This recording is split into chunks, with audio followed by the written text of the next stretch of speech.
Always Sharad Pawar saheb until I die but my family is very important to me. हे आताही रघुनाथ राजे नाईक निंबाळकर यांच्या फेसबुकला त्यांच्या स्टेटसला तुम्हाला दिसून येईल. आणि जो माणूस शरद पवार साहेबांवर एवढा प्रेम करतो त्या माणसाला मी पक्ष फुटल्याच्या नंतर स्वतः फोन केला. त्याच्यानंतर अनेक वेळा आमच्या फोनवर चर्चा झाल्या आणि चर्चा झाल्यावर आमचं भेटायचं असं अनेक वेळा ठरलं, पण योग येत नव्हता. योगायोगानं 7 तारखेला सप्टेंबरला मी इस्लामपूरला गेलो होतो आणि इस्लामपूरला 7 सप्टेंबरला एक कार्यक्रम होता, त्याची देखील पोस्ट आहे. फक्त ते रात्री कार्यक्रम होता. पिरुवाली पुणेकर म्हणून एक इस्लामपूरचे नगरसेवक आहेत, त्यांच्या कार्यक्रमाला मी रात्री गेलो 7 तारखेला. जयंत पाटील साहेब आणि मी त्या कार्यक्रमाला होतो, त्याची देखील पोस्ट आहे, तुम्ही बघू शकता. 7 तारखेला रात्रीची पोस्ट आहे, फक्त मी 8ला अपलोड केली. त्यानंतर त्या 8 तारखेला मी वाळवा तालुक्यात रोजावाडीची दर्गा आहे तिथं जाऊन भेट दिली. ही पोस्ट माझ्या फेसबुक अकाउंटला आहे, तुम्ही बघू शकता. त्याच 8 तारखेला मी आष्टा तालुका वाळवा जिल्हा सांगली येथे राजाराम बापू सहकारी पतसंस्थेला भेट दिली 8 तारखेला, ते देखील तुम्ही बघू शकता. आष्टा येथले माजी नगरसेवक शकील भाई यांच्या हॉटेलला मी भेट दिली, हे तुम्ही बघू शकता. त्याच 8 तारखेला मी बोरगाव तालुका वाळवा जिल्हा सांगली येथे युवक कार्याध्यक्ष देवराज देशमुख यांची देखील भेट घेतली. आणि येताना मी फलटण मार्गे गावाकडे बारामती मार्गे आलो. मूळ माझा प्रश्न आहे की रघुनाथ राजेंना मी एकटा भेटत नाही, त्यांच्या इतिहासाची माहिती घ्यायला आता नुकतंच फक्त विषय निघाला म्हणून सांगतो. इंद्रजित सावंत नावाचे इतिहासकार आहेत, त्या इतिहासकाराने लिहिलंय फलटण मराठ्यांचा शंभू राजा इतिहास, ज्याच्या काळजाचा विषय आहे, ज्याच्याकडे जुन्या मौल्यवान गाड्याचा मोठा संग्रह आहे, अशा सच्च्या राजाची भेट चर्चा नव्या माहितीची भर.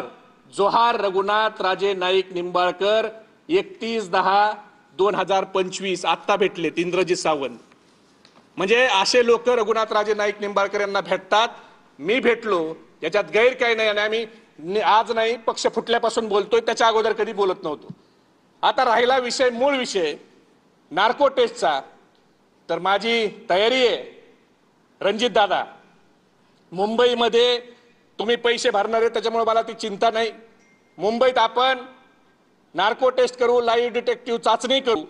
आणि त्याच्यामध्ये तुम्हाला माझ्या हेतूवर शंका आहे ना, महबूब शेख हा कुणाच्या हाताचा बोलका बावला कधी झाला नाही. आणि आजपर्यंत मला कुणीही तू हे बोल किंवा हे बोलू नको असं कुणीही म्हणू शकत नाही. आणि कुणाचं ते काय म्हणतात रसद बिसद, तर माझी नार्को टेस्ट करा, हो लाईव्ह डिटेक्टिव्ह करा, मुंबईत करा. तारीख फक्त 2-3 दिवस अगोदर कळवा, एवढीच माझी विनंती आहे.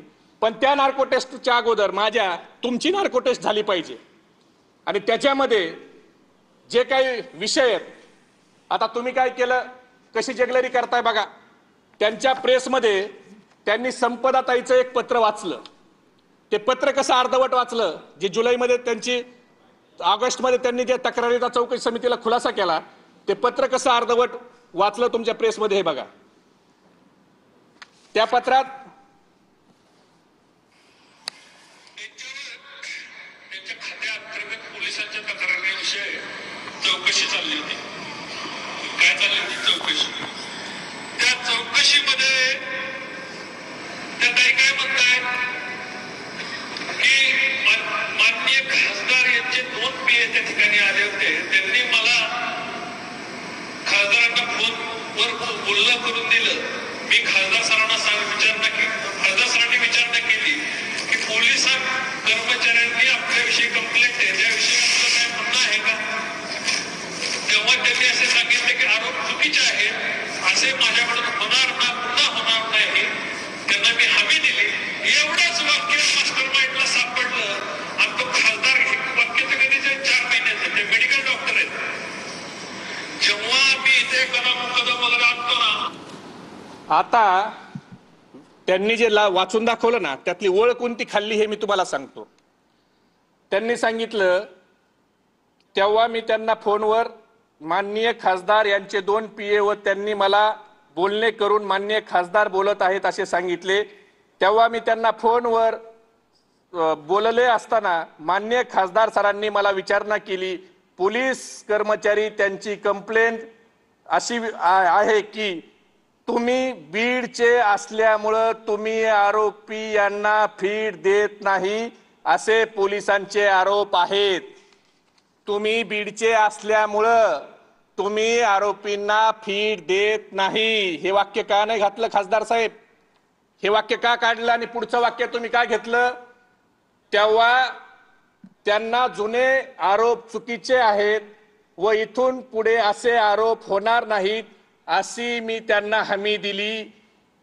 या उत्तर मी पोलीस निरीक्षक महाडिक सर यांना फोनद्वारे पोलिसांनी केलेल्या आरोपाची विचारणा केली असता त्यांनी मला उडवाउडीचे उत्तर दिले व माझा काही संबंध नाही असे सांगितले व मी जे बोलले तेव्हा त्यांनी माझी तक्रार न घेण्याची भूमिका घेतली। त्यामुळे मी माझ्या जीवाला जर काही बरे वाईट झाले तर त्याला जबाबदार कोण हे देखील चौकशी समितीत तिने सांगितलंय। पण ते खासदार कोण? तुम्ही म्हणताय माझी खासदार आहे, चांगली गोष्ट आहे। ते खासदार कोण आणि त्यांचे 2 पीए कोण? रणजित दादा, याच्यासाठी तुमची देखील नार्को मध्ये हा विषय आला पाहिजे की कोण खासदार आहेत, कोणते खासदार हे त्या ठिकाणी फोनवर संपदाशी बोलले आणि ते कोण पीए होते ज्यांनी फोन लावून दिला। तर तुमच्यापासून आपल्याला सुरुवात करावी लागेल। नार्को टेस्ट मध्ये ते खासदार तुम्हीच आहेत का लाईव्ह डिटेक्टिव्ह मध्ये? याचं देखील हा प्रश्नाचं पहिलं उत्तर आलं पाहिजे। त्याच्यानंतर हा जो तिचा रिपोर्ट आहे सुसाईड रिपोर्ट, याच्यात त्यांनी काय म्हणलंय? माननीय महाडिक सरांच्या पत्राप्रमाणे मी इलेक्ट्रिक डीपी चोरीतील ऊसतोड मुकादम, मी परत रिपीट करतोय, मी ऊसतोड मुकादम त्यांना फीट न दिल्याचे आरोप, त्यांनी मला सविस्तर माहिती द्यावी व अशी विनंती मी चौकशी प्रकरणात करत आहे। त्यामुळे केलेले आरोप पूर्णपणे मी फेटाळत आहे। आरोपी फीट न दिल्यास त्यांनी माझ्या वरिष्ठाला कळवून दुसऱ्या डॉक्टरांनी पेशंट तपासणीसाठी विनंती करायची हवी होती। असे कोणतेही विनंती त्यांनी पत्राद्वारे केली नाही व आरोपी फीट करण्याचा सर्वस्वी निर्णय हा ऑन ड्युटी डॉक्टर व त्याच्या वरिष्ठांचा असे माझे मत आहे। त्यामुळे पोलीस कर्मचाऱ्यांनी आम्हाला कायम कामात अडथळा आणून त्रास देऊ नये अशी विनंती मी चौकशी समितीकडे करत आहे। मग माझं म्हणणं